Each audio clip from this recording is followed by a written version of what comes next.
Well, the turnout's looking great. More people are starting to show up down here. Take a look behind me. It continues to grow as more people get out of work. We had some threat of a rain, but looks like that's holding off for now. But behind me is what they're all here for. This is the qualifying round of the Big Air contest. It's fun to watch the riders take off on a huge jump, then perform a fancy trick and make it look so easy. And there's plenty of more to see.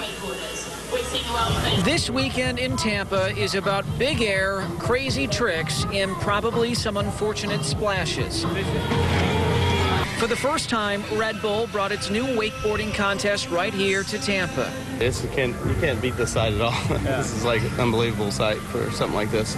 It's a homecoming of sorts for wakeboarder J.D. Webb of Auburndale. To have this event come to pretty much our hometown, all our friends, family, and whatnot can come watch us along with all the people from Tampa. So it's definitely exciting that Red Bull brought it here. Webb competes all around the world and calls this one of the best he's seen. While the city is looking for some big air, it's more focused on what it hopes are some big crowds. Economic impact that's derived in hosting this event is going to be something special, not only for this year, but the years that come as well. Jason Aughey is with the Tampa Bay Sports Commission, a nonprofit that recruits events into town. He says they worked hard to bring this one here, especially due to the city's successful history with Red Bull. You may remember its other signature event, Flutog.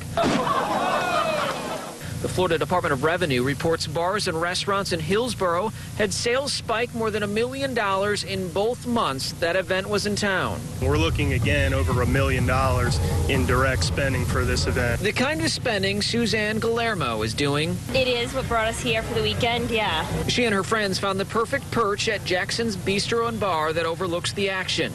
This restaurant doesn't quite know what to expect. They admit Red Bull's last event caught them off guard.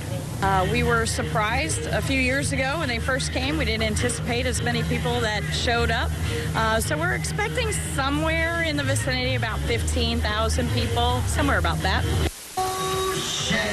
Now, 15,000 people, so she's referring to the number of people expected at this restaurant right up here out of the view of the camera. But they really expect somewhere in the vicinity of 100,000 people down here over the weekend. And, of course, this is happening in mid-July, typically a very slow season. And, oh, by the way, kind of a perfect lead into the RNC happening next month just down the road.